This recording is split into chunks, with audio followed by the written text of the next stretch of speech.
Hindi, pinag-uusapan natin ito. May ilang miyembro ng rehime ng Iran na gustong gawing permanente ang paniningil ng bayad sa kipot ng Hormuz. Hindi ito katanggap-tanggap at dapat magalit dito ang buong mundo. Medyo naapektuhan tayo pero mas malaki ang tama nito sa ibang bahagi ng mundo, lalo na sa marami sa mga bansang kinakatawan dito ngayon sa G7. Paano kung mas malala ang epekto roon? Sinabi namin sa kanila na kailangan nilang kumilos, tutulong kami, pero dapat handa sila. Pagkatapos ng labanan ng operasyon, kung magpasya ang mga Iranian, sila ang magdedesisyon. Kontrolado namin ang kipot ng Hormuz. Makakadaan lang kayo kung may bayad at pahintulot namin. Labag ito sa internasyonal at pandagat na batas at hindi rin dapat payagan o tanggapin. Sinabi namin na ang mga pinakaapektadong bansa ay dapat handang kumilos at tutulungan namin sila. Iyon din ang sinabi ko tungkol sa pagtalakay ng mga taktika militar. Sa tingin ko, walang sinuman sa aming sistema ang magsasabi sa iyo tungkol sa mga plano namin at may malino na mga dahilan para dito. Pagdating sa taktika at planong militar, itutukoy ko kayo sa kagawaran ng digmaan na malamang ay sasabing hindi nila pwedeng ipaalam sa akin. Bukod sa pagsasabing may mga layunin kami, nasabi ko na kung anong mga iyon at kumpiyansa kaming makakamit namin ang mga ito sa lalong madaling panahon. Sekretaryo, sa pagsasanay na ito, Mayroon bang alinman sa mga miyembro ng G7 na nainis o naabala sa mga komento ng Pangulo tungkol dito at hindi ka sumang-ayon? hindi sila nagkakaganon sa harap ko. Baka sinasabi nila yon sa inyo or media, pero hindi sa akin. Hindi ko maintindihan. Kabaligtaran pa nga, Layunin ng mga pagpupulong na pasalamatan ng papel ng Estados Unidos sa pagdadala ng kapayapaan sa Sudan. Ang pagkilala sa mahalagang papel ng Pangulo sa pagtatapos ng krisis sa Gaza at sa papel namin sa pagpapatatag ng Syria. sa kabila ng sabi ng media, mabuti para sa mundo at kanlurang hemispero ang ginawa namin sa Venezuela. At ang pagkilala sa aming papel sa pagbuo ng puwersa kontra gang sa Haiti kasama ang Canada at pasasalamat sa pagtatangkang maging tagapamagitan sa digmaan ng Russia at Ukraine. Hindi ko na alam. Tinanong nila ako tungkol sa mga pagpupulong na parang galit ang mga tao pero walang sumisigaw, nagtataas ng boses o nagsasabi ng negatibo. Kung gagawin nila yon, ipapaalala ko ang naging papel ng Estados Unidos nitong nakaraang taon na naging kapaki-pakinabang sa kanila. Yan ang sinabi ko kahapon at inuulit ko ngayon, ang mga Iranian ay kahanga-hanga at deserve nila ng higit kaysa sa kasalukuyang rehimeng clerical, Shita at radikal. Inuha nilang yaman ng bansa at ginamit ito hindi para magtayo ng mga kalsada, tulay, mga sistemang pangkalusugan o mga universidad, at hindi rin para lumikha ng isang maunlad na bansa. Ginamit nila ang pera para pundohan ng terorismo, gumawa ng rocket, drone, missile at minang pandagat. Ganyan ang ginawa nila sa mga yaman kasabay ng tangkang pagpatay sa mga tao sa iba't ibang bahagi ng mundo. Dapat itong harapin dahil banta ang bansang iyon. Sa loob ng 47 taon, sinusubukan at pinapatay ng rehimen ang mga Amerikano sa buong mundo. Ngayon, mayroon tayong pangulo na hindi papayag na magpatuloy ito. Kaya, nang matapos namin yon, mahina na ang Iran. Kapag natapos na namin sila dito, sa mga susunod na linggo, mas mahina pa sila kaysa sa naging kalagayan nila sa kamakailang kasaysayan at hindi na sila makakapagtago sa likod ng mga sandatang yon. Kapag sinubukan nilang kumuha ng sandatang nuklear, kabaliwan yon kung makakuha sila ng mga sandatang nuklear. Ano ang ginagawa nila sa mga sandatang meron sila ngayon? Inaatake nila ang mga embahada at hotel, sinusubukang patayin ang mga sibilyan at sinasalakay ang lahat ng kanilang kapitbahay. Isipin kung ang mga radical na ito ay may sandatang nuklear. Tungkol sa Russia at Ukraine, nag-tweet ka ng pangako ng Pangulo sa tigil putukan at napagkasunduang solusyon at muling tinalakay ang tigil putukan. Saan sa Russia, Ukraine? Palagi namin gusto makita. Gusto namin makita ang pagtatapos ng digmaang ito. Hindi ko alam kung bakit ito kinuwestiyon. Uling nakita sina Steve at Jarek tungkol dito noong Sabado sa Miami kung saan nakipagpulong sila sa panig ng Ukraine. Wala pang nakaschedule na susunod na pagpupulong. Siyempre, nagpapatuloy at nananatili pa rin ang digmaang ito. At ito ay isang napakalumpot na digmaan. Napakalaki ng pagkawala ng mga buhay doon. Sa tingin ko, natatalo ang Russia dahil mas marami na silang nawawalang sundalo kaysa sa nire-recruit nila. Alam mo, handa kami at gustong tumulong sa konstruktibong paraan para matapos ang digmaan. Pero may iba pang problema sa mundo. Ginoong kalihim, may ulat na ililihis ng SNI ang mga armas papuntang Ukraine gamit ang Pearl system para mapalitan ang mga balang na gamit sa gitnang silangan. Totoo ba ito? Nasabi mo ba sa mga kaalyado? Sa ngayon, wala pang nangyayari o naililihis, pero maaaring mangyari ito. Hindi na ililihis ang mga iyon, ang mga sandatang iyon ay hindi na ilihis. Atin ang mga iyon, mga benta iyon, mga bentang militar sa pamamagitan ng Pearl, binayaran ng NATO. Kung may pangmilitar na pangangailangan ng Estados Unidos para magdagdag ng mga reserba o tuparin ang mga misyong para sa pambansang interes, palagi tayong prioridad sa sarili nating armas. Naniniwala ako na ganito rin sa kahit anong bansa sa mundo, maliban na lang kung ito ay isang bansang ayaw mabuhay. Wala akong anunsyo ngayon, hindi ko sinasabing nangyayari ito, pero maaari itong mangyari at maaari naman talaga itong mangyari noon pa. Kung kailangan natin ng bagay para sa Amerika at ito'y Amerikano, uunahin natin ito. Pero sa ngayon, hindi pa ito nangyayari at hindi naapektuhan ng Pearl ng operasyon. Napansin na mas malakas na suporta ng Russia sa Iran sa sigalot. Bakit na yun ang tamang panahon para bumisita sa Zebriu ang mga mambabatas ng Russia na pinatawan ng sanksyon? Well, ito ay naka-schedule na dati pa, hindi lahat ay nakapunta. Sa tingin ko, 4 lang ang aming pinayagan na pumunta. Inihayad pa rin ito. Paghiwalayin natin ang dalawang issue. Russia ay makapangyarihan pa rin, may sandatang nuklear. Kaya mahalagang may tamang ugnayang pampamahalaan at diplomatiko ang mga kapangyarihang nuklear. Hindi ko iniisip na ito ay isang malaking konsesyon, kahit kaunti. At ano nga ulit ang unang bahagi ng tanong?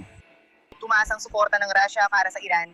Tingnan mo, hindi ko gagawin. Hayaan mong sabihin ko, wala namang ginagawa ang Russia para sa Iran na nakakaapekto sa operasyon natin. Sa totoo lang, yun na ang pinakamabuti kong nagawa si Zebriu. Sinasabi nila sa lesbiana at ang mga baron ng seguridad ay umaasa sa papel na yon na nagbumula sa kapangyarihan. Kasinungalingan yun, narinig ko siyang nagsabi at nakakalungkot. Alam niyang hindi totoo at hindi yun ang sinabi sa kanya, pero sinabi pa rin niya. Sinabi sa kanya na walang bisa ang garantiya ng seguridad hanggat di tapos ang digmaan. Kung hindi, masasangkot ka rin, di ba? Anong garantiya?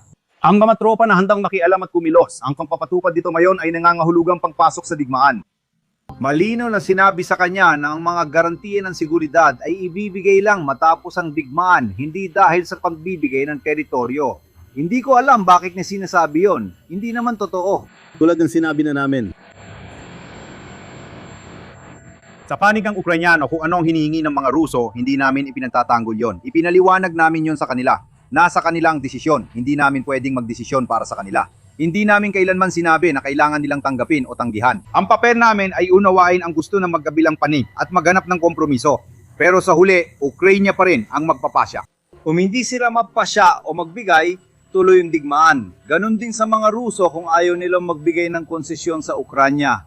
Kaya magpapatuloy ang digmaan. Patuloy namin susubukan padaliin ang anumang posible, kung hindi posible, kung gayon, magpapatuloy ang digmaan sa kasamaang palad.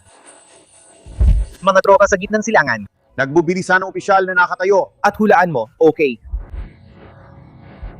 Bakit wala kayo nito? Ginoo, bukod sa paglalatag ng daan para sa posibleng paglusob sa lupa, ano pa ang maaaring gawain ng mga tropang ipinadala sa gitnang silangan? Kahit ilang linggo pa raw, nag-aalala ka bang madadamay ang SLA? Sa isang uri ng matagalang labanan na ipinangako ni Pangulong Trump na iwasan nang siya ay maupo sa pwesto, Hindi ito magiging isang matagal na labanan. Ang mga layunin ko ay malinaw, inuulit ko ito. Dahil nakikita ko ang mga ulat na ito, tila walang kalinawan tungkol sa kung ano ang mga layunin na ito. Mula pa noong unang gabi, malinaw naming ipinahayag ang layunin ng misyong ito. Wawasakin natin ang kanilang mga pabrika na gumagawa ng mga misil, rocket at drone. Wawasakin natin ang kanilang hukbong dagat at hukbong himpapawid. At wawalang saysay natin ang kanilang mga tagalunsad ng misil upang hindi nila ito magamit bilang taguan para makakuha ng mga sandatang nuklear. Maaari natin makamit ito, naabot natin ang mga layuning ito, namungguno tayo sa karamihan at magagawa natin ito ng walang isang gaang sundalong panlupa kahit wala ni isa. Tungkol sa dahilan ng pag-deploy, dapat laging handa ang Pangulo sa anumang posibleng sitwasyon. Ipinapasa kita sa kagawaran ng digmaan na malamang ay sasabihin din kaya nating makamit lahat ng layunin gamit ang ating mga sundalong panlupa. Palagi naming binibigyan ng Pangulo ng malawak na kapangyarihang magdesisyon at mag-adjust sa anumang mangyari. Tungkol kay Ruba, Dalawang tanong. Sa loob ng mga dekada, naging tagapagsulong ka ng pagpapalit ng pamahalaan. Pero ngayon, parang may pakiramdam na baka si Pangulong Trump ay makontento na sa isang tagumpay na nangangahulugan lang ng ekonomikong benepisyo. saan mo nakuha ang ideyang yan? Oh, meron akong pakiramdam. Maraming ulat na ang maraming piking bagay kahit sino na lang. Lahat ng ulat tungkol sa Cuba na hindi mula sa akin o sa presidente ay kasinungalingan dahil kami lang ang humahawak nito. gusto mo ka ba ng pagpapalit ng rehimen? Lahat ng pinagmumula ng impormasyon tungkol sa Cuba ay walang alam at wala sa listahan, wala ring ideya kung ano yon. Nangyayari ito ngayon. May pakialam ka ba? Kasunduan sa ekonomiya, paano yon? Kailangan magbago ang ekonomiya ng Cuba at mangyayari lang ang pagbabagong yon kung magbabago ang sistema ng pamahalaan. Ganun lang kasimple. Sino ba ang mag-i-invest ng bilyon-bilyong dolyar sa isang bansang komunista? Sino ang mag-i-invest ng bilyon-bilyong dolyar sa bansang komunista na pinamumunuan ng inutil na komunista? Mas masahol pa sa komunismo ang inutil na komunista. Dapat nilang baguhin ang sistema ng pamahalaan para umasenso ang ekonomiya. Napakahalaga ng reformong pang-ekonomiya. Mahalaga ang kalayang pang-ekonomiya at pang-politika dahil magkaugnay ang mga ito. Isang kasunduan para sa iyo na magtitiyak na mananatili sa kapangyarihan ang pamilya Castro. Hindi ito tungkol sa pamilya Castro, kundi sa sistemang pamahalaan at rehimen na palpak. Mga kaibigan, hindi ako pumunta sa Pransya para lang pag-usapan ng Cuba, pero pag-usapan natin ng Cuba. Perfecto, mabuti naman kasi napag-usapan natin yan sa G7, mahalaga ang G7. Siyempre hindi, bukod pa dyan, napag-usapan din namin yan sa G7. Lahat ng tao ipinag-uusapan ng mga brownout na yan. Nagkaroon ng mga brownout ang Cuba sa buong nakaraang taon at noong taon bago iyon. Wala namang naval blockade sa paligid ng Cuba. Walang langis at gasolina ang Cuba dahil gusto nila ito ng libre. Pero hindi naman basta namimigay ng libre ang mga tao. Maliban kung Unyong Soviet o si Maduro ang magsusubsidize, hindi nila talaga ginagawa yon. Paminsan-minsan lang may kargamento pero kulang para sa buong bansa. Tama? Kaya yan ang dahilan kung bakit wala silang gasolina at ang dahilan ng mga brownout ay dahil gamit pa rin nila ang mga kagamitan mula pa noong mga dekada ng 50 at 60 na hindi naman na-maintain o na-upgrade kailanman. Sige, pero ang dahilan ng kalunos-lunos na kalagayan ng Cuba ay dahil hindi gumagana at walang saysay ang kanilang sistemang pang-ekonomiya. Naghihirap ang mga tao sa Cuba dahil sa mga desisyon at kakulangan ng kagustuhan ng mga namumuno na gawin ang mga pagbabago para makasabay sa ika-21 siglo. Nakakalungkot na sa labas lang ng Cuba nagtatagumpay ang mga Cuban habang sa sariling bansa nila ay hindi. Nakikita silang umaasenso sa ibang bansa pero hindi sa Cuba. Kailangang magbago ito kaya dapat palitan ang mga namumuno. Kailangan natin baguhin ang sistemang namumuno sa bansa at ang kasalukuyang modelo ng ekonomiya ang tanging paraan para magkaroon ng mas magandang kinabukasan ang Cuba. Matagal na namin sinasabi ito, baka ngayon ay may pagkakataon na titingnan natin, Ginoong Kalihim. Sa pagkaunawa mo ba ay ipapasa ng Iran ang sagot nila sa 15 puntong plano ngayon? May inaasahan ka bang particular? Hindi pa namin natatanggap. Tingnan mo, nakakatanggap kami ng mga mensahe. Nagpalitan ng paywatig ang sistema ng Iran kung ano pa ang natitira rito. Tungkol sa kahandaang pag-usapan ang ilang punto. Naghihintay kami ng paglilinaw kung kanino kami may pahintulot, sino ang kakausapin, tungkol saan at kailan ang pag-uusap. Wala pa akong bagong balita para sa tungkol dyan. Maaring mangyari ito anumang oras, maaring ngayon, maaring bukas. Hindi namin ito inaasahan at magpapatuloy kami sa aming mga operasyon. Patunay na seryoso pa rin sila. Kung kayong lahat, Ang palatandaan ay tatawag sila at sasabihin kung sino ang pwedeng magsalita. Kapag handa na kaming magtipon at mag-usap, iyon ang palatandaan. Pero ipinapatuloy pa rin namin ang aming matagumpay na operasyon. Lalong humihina araw-araw ang Iran dahil sa mahusay na trabaho ng kagawaran ng digmaan sa pagpapahina ng rehimeng iyon at kakayahan nitong salakayin ng mga kalapit bansa rito at magbanta sa buong mundo. Anong ginagawa mo ngayon, mahal kong kaibigan? Nagkaroon tayo ng maganda. Gusto kong sabihin, Masaya ako sa pagkakasundo sa silid na yon na ang pagiging handa nating kumilos agad ay kinakailangan. may pakialam ba kayo kung hindi nila yon gagawin?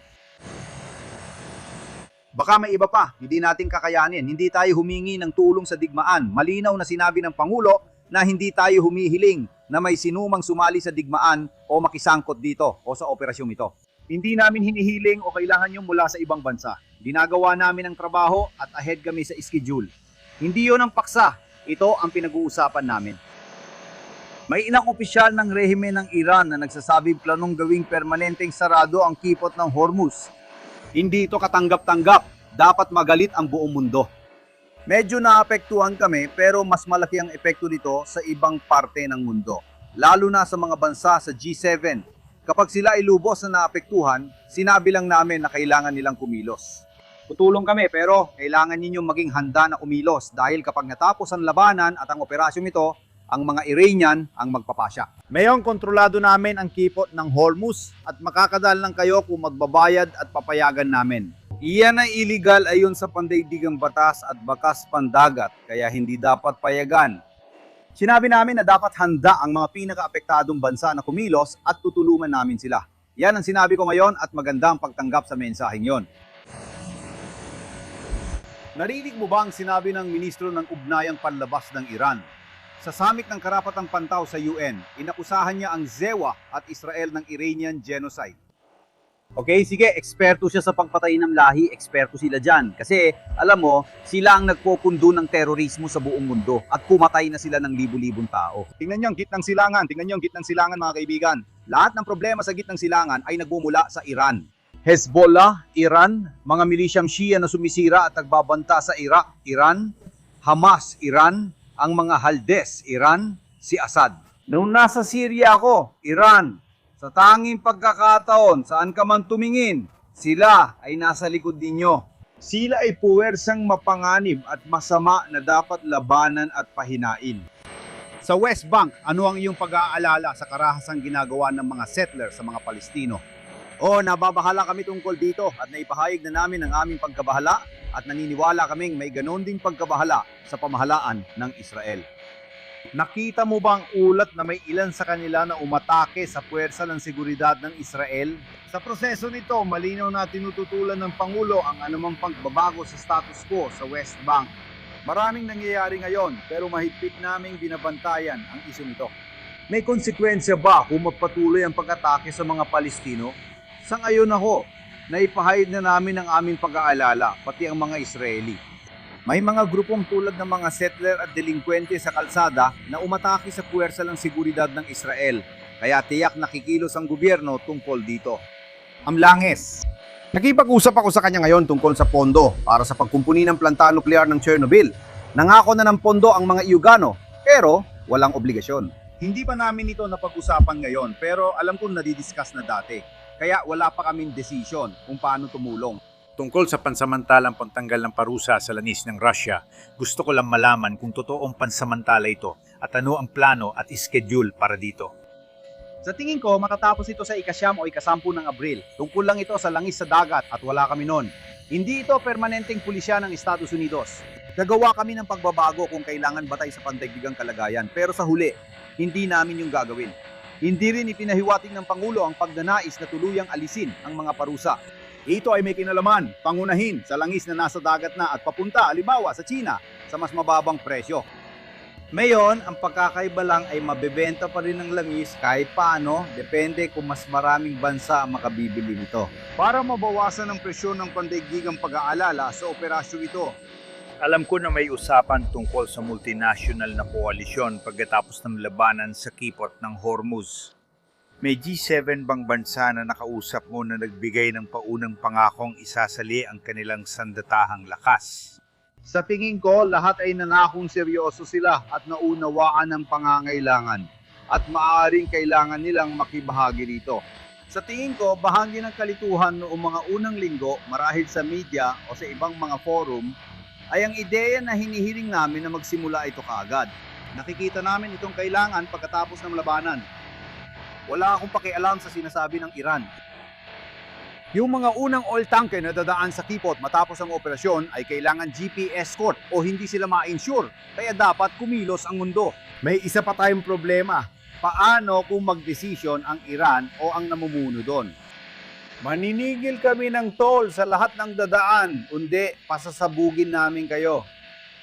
Dapat kumilos ang mundo, lalo na ang mga bansang mayaman, makapangyarihan, matatag at lubos na umaasa sa kipot. Nandun kami para tumulong. Handa kaming sumali sa koalisyong ito pero hinihikayat namin ng iba na mag-organisa nito. Marami ngayon ang nagpakita ng pag-unawa, sumangayon at nagsisikap para mangyari ito. Lumalamig na, alis na tayo.